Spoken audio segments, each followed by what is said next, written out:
Hello everybody, welcome back to another reaction video. Today I'm going to be reacting to Red vs Blue, Season 15, Episode 21, Epilogues. Now this is the finale for Season 15, and yeah, I'm excited to see what goes on. It's about 15 minutes long. At the end of the last episode, the kind of door, wormhole or whatever, opened up to see into the past, and it was a church, and I suppose he can see through. I don't know what, if that creates a plot hole or if that changes history or whatever. I don't really know. I'm sure we'll find out, and I'm sure they've thought about it. But yeah, it was just so Temple's still around, isn't he? He didn't die. He's just knocked out, I think, or he's on the ground or something. Loco died. Serge died. Krona and Lorenzo died 2 episodes ago, and Bucky, I think, is knocked out, and Jean is hanging off a ledge. So, in terms of villains, I think we're kind of down to thin numbers. So I'm wondering what's going to go on in this episode. I'm sure they're going to have to find a way to stop the world ending, supposedly in 15 minutes, and then end the season. I suppose. I mean, I'm interested to see how we get an end on this season. Typically, Red versus Blue, it's pretty good in its season finale. There's only a few seasons which have lackluster finales, really, and so interesting to see how new writer handles that. But anyway, without further ado, I think I'll just get straight into it, shall we? In 3, 2, 1. What the fuck, guys? I came up here for some peace and quiet. What on earth is happening? Loco's machine opened a portal to the past. She's still in try to keep up. Oh, no freaking way. Hurry. Hurry, Caboose. You don't have long. Oh. Caboose! Pull him through! No, Tucker. I know what I need to do. Seriously, what the fuck is happening right now? Is there something in the water? Church, there's a lot of things I never got to say, and I know I won't get another chance to say them, so... I think you are cool. Like super awesome, amazing cool. And I always felt like really awesome, too, when we were hanging out together. You know, I never really felt sad when you died, because... What do you mean when I died? I never felt sad when you died, because... It looks pretty funky, doesn't it? It looks pretty cool. Without you, but I know it's real. I know. And I'm sad. Things really aren't okay without you. But I know with my other friends, who even if you add them all up together, aren't really as cool as you. I know we're all gonna be okay. I know we're all gonna be okay. I know we're all gonna be okay. Go back to heaven now, church, and say hello to Loco when you get there. He was alright too. Alright! Which one of you asshats wants to tell me what the fuck is going on right now? What in the name of Patton Kragos was that? I don't know if we're gonna be around long enough to parse together a theory. We're out of time. We need to do something. Like what? Shoot it? Oh, no! We need a sacrifice! Shut up, Jack. No, listen! That's how this always works. One of us needs to heroically sacrifice themselves while giving an emotional monologue. Damn it, he's right. What? Sarge! But who is willing to lay down their life to save everyone else? Not it. No one needs to make a heroic sacrifice! Yo, yo, yo! Did I just hear the words heroic go sacrificial? Oh, god damn it! Vic, I know it's a long shot, but it appears this machine has some computer systems. Can you try to... Yeah! And this is wish number, Wish number 3, the last one. Now go! Oh, boy! Hey, guys! Hey, dude! I've never seen a system like this one before! Can you stop it? No way! Oh, no. No way! But maybe I can stabilize it! I'll give it a try!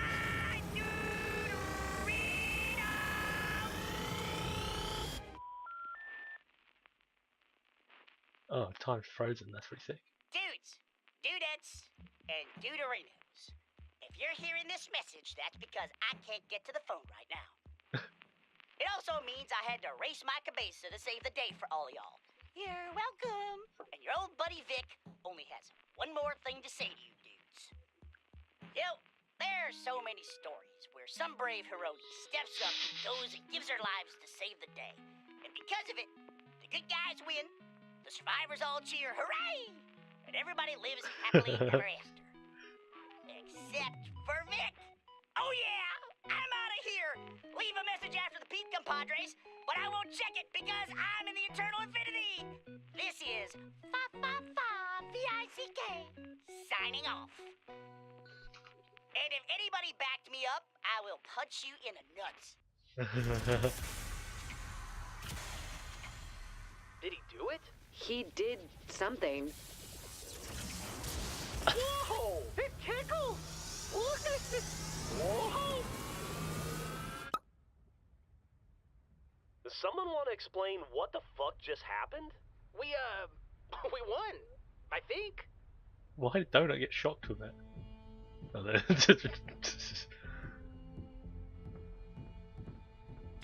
Like halfway out of the frame. What's going on there? This is for Wash, you piece of shit. Tucker, stop. Oh, come on! Now you show up? Don't kill him.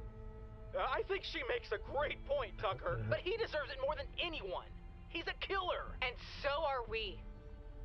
But we're a different sort, Tucker. We only fight and take lives when we have to. And you don't have to this time. Yeah, Tucker. If you kill me, you'll just perpetuate this never-ending cycle of revenge and retaliation. My friends will avenge me. What friends? Oh wow, the sword looks fucking No, please! Dickhead. That looked cool though. Did somebody call for backup? Aw, Hey. we didn't miss the party, did we? Hey, look who finally showed up. Just in time to mop up another one of our messes. Big bro? Is that you? Dax! Oh, hell. What are you doing here? I was on course for business when these weirdos got your call. They let me tag along. Business? Oh, God. Do I need to confiscate your webcams again? Bitch, shut up and hug me. Aw. You'll be happy to know Dr. Gray has Washington alive and recovering. Oh, that's music. Oh, thank Christ. Oh, he asked us to deliver an important message to you all. But then he just sang the DuckTales theme song and fell back asleep. Woo! President Kimball has questions about his delivery to Chorus. Apparently no one at DD General can figure out how he ended up at the hospital in the first place. That's a long story.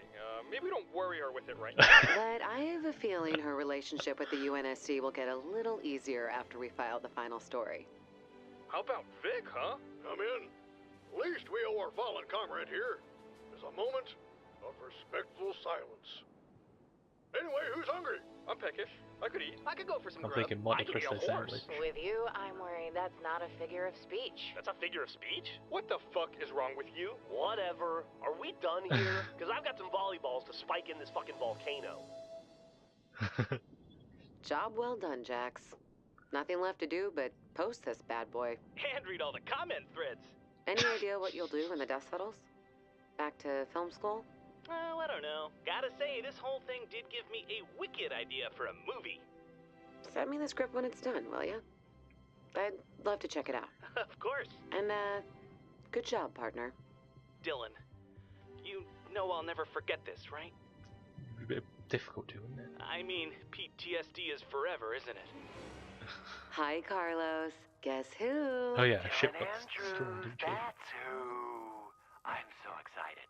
How are you? I'm well. How are you? Well, after you stole my ship and went missing with my nephew, I did have somewhat of a breakdown. But I'm fine now. The doctors have me on horse tranquilizers, and I feel like a fluffy, soft load of laundry. Please, Dylan, enough about me. How are you doing? Great. The assignment's all finished. Oh, that's wonderful news. I never doubted you for a single solitary second. Tell me, Dylan, how's my nephew? He's good. His bullet wounds are healing nicely. Bullet? Did you say it's wounds? Wounds as in plural? Yeah, multiple gunshot wounds. He's in much better shape than your ship, though. This thing is totaled. My ship is totaled. My ship What was that with him? Doesn't matter. It does not matter. You know what really matters? The story. Did you get the story? Yes, but it'll have to wait. Someone is finally returning my call. I'm not waiting! Don't you dare hang up on me, all right? I'm not above putting a contract out on your stinky, filthy, pencil-headed little life, Dylan. You do. Take a chill pill. I don't have the bandwidth for the full feed, but I can at least send you the wrap-up while I take this. You listen to me! I'm talking... Hi, James. When I first described the Reds and Blues, I called them heroes. That may I have like been this premature. lineup. Looks pretty cool. What I've come to Finally getting understand all after of them. spending time with them is they're more than that. They're stupid, and arrogant, and lazy, and selfish, and stubborn. None of the qualities any reasonable person would call heroic. What the Reds and Blues That's that taught shot from me is season that 12. it's not the sum of your parts that makes you who you are. It's not what you're endowed with, not intelligence or strength, but what you hold on to throughout the hardest trials of life. These people have shown me that real heroes are not born, they're forged. A friend told me once that there's no fate but what you make. And I think he's right. What makes a hero is their ability to choose light over darkness, to walk through fire and not be burned, to fall from great heights and not be broken, How's to it be air bubbles? changed and He's a reborn robot. and be better for it, again and again. It's who you become when you lose someone close, when the world stops making sense, when you're thrust into responsibility that you never asked for. That's what makes a hero. And that's what makes the Reds and Blues some of the greatest our universe has ever seen. This has been Dylan Andrews, Interstellar Daily. I like the fucking Star Wars ending. That's really funny. Well, they certainly nailed the ending, I think. He's got that down. That was very good. I said 15 minutes, obviously. Same thing. It's like 10 minutes of what's it called? 5 minutes of credits to see if there's anything spooky. I'll show you. I'll just skip through it quick. Oh shit! There is. Looks like there is something to it. All right, hold up. Got a mid-credits ending. Hang on, what time is it? What bit is this? 11:01. Play.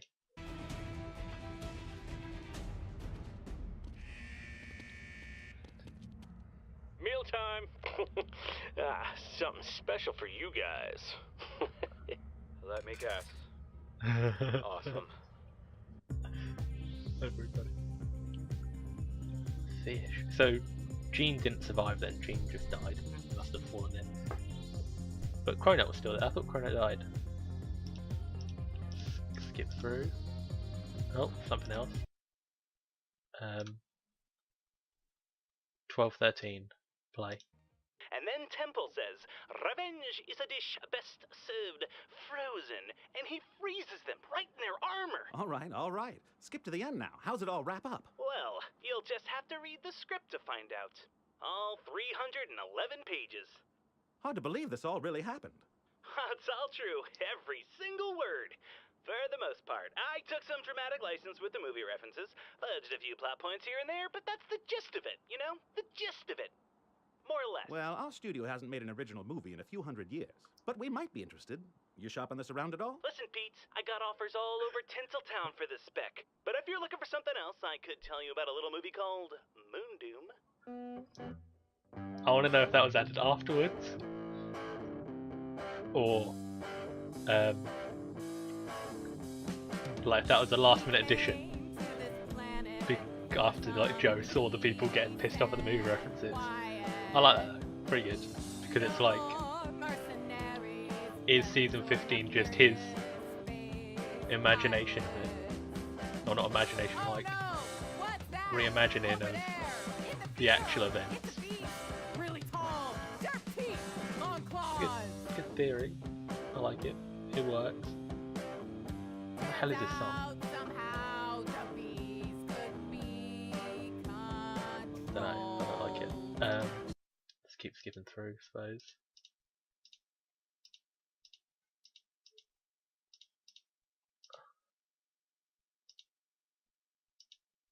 Oh, oh, hang on, wait. 505, go.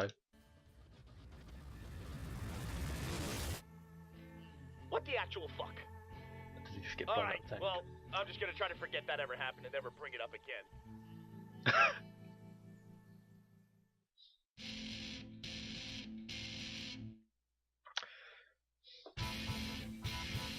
A little bit lazy, but okay.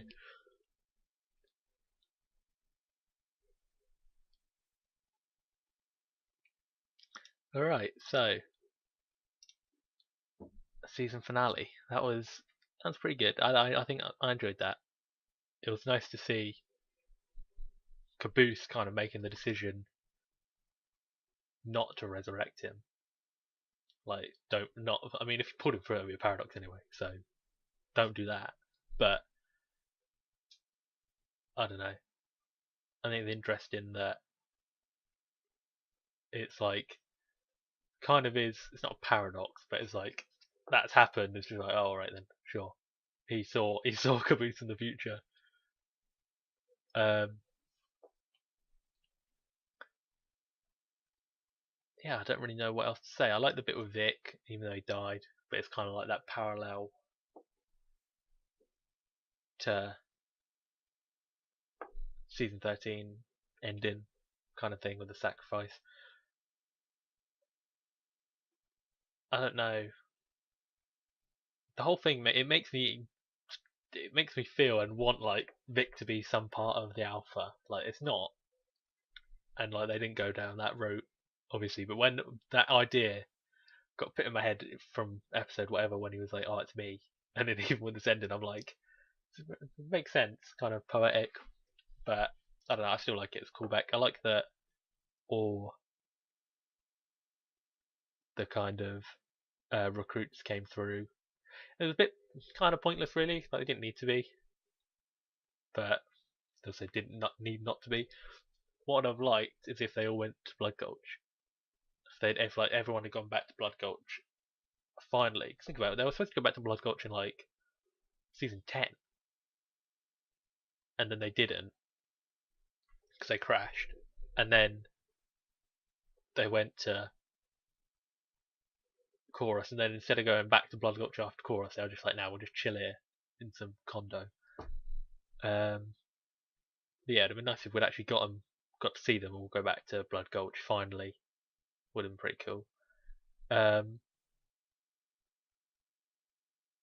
yeah, not really much more to say. It's like the stuff with Tucker not killing Temple was like, sure, but I don't really know what. I can't formulate words because I have no idea what I'm trying to say. But it just doesn't feel like him anyway. Like this entire season, he just felt off. I think the most out of anyone. In just like his arc. Like they could have played up the whole him being gullible and like not gullible, but like trusting the blues and reds too easily. They could have focused on that aspect, but instead they just kind of like wavered over that and just let him make that mistake again, or just like said it in like a joke throwaway, not joke, but like throw it at once and then just left it, and instead focused more on him being kind of just angry and just like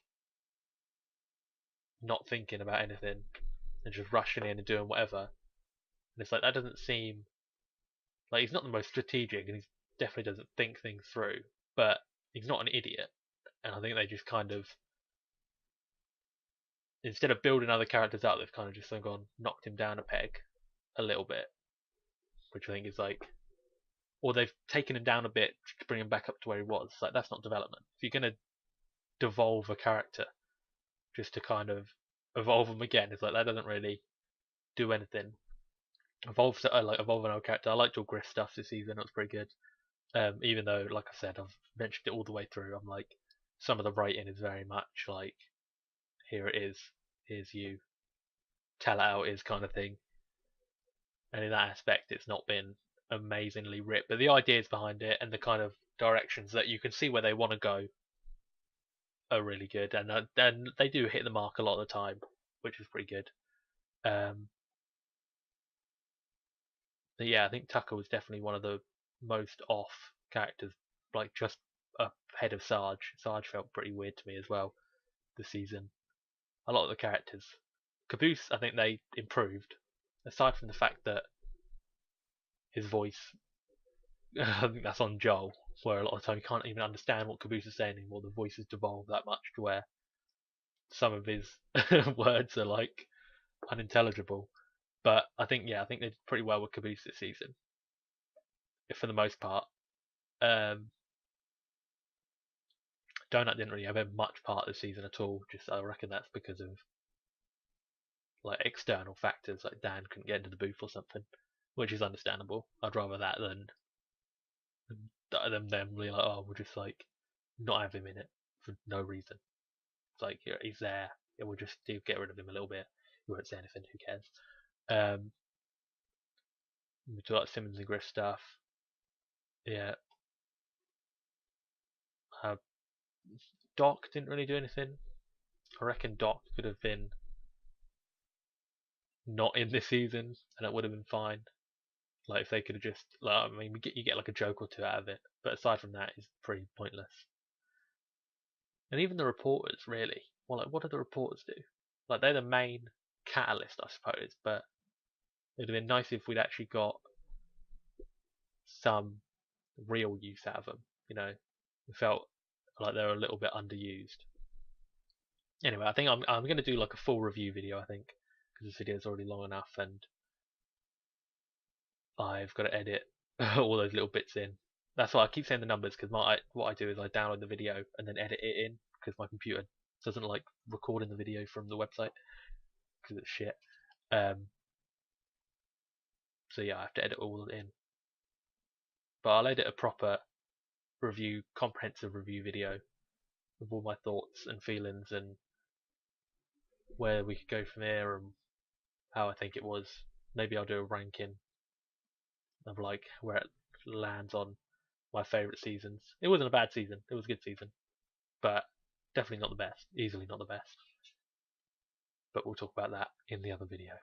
So if you have enjoyed this video, please be sure to hit the like button and subscribe so you can be alerted of when that review video comes out if you care about it. If not, I don't know what other reaction videos I'll be doing. I'll probably finish up Camp if I get around to it. I'll kind of stop doing them, but I might do them. And then I will be reacting to Ruby Volume 5 when that releases in October, is it? I don't know. I'll be reacting to that. So yeah, subscribe, stay tuned. I've been Eproth, and I'll see you in the next video. Bye.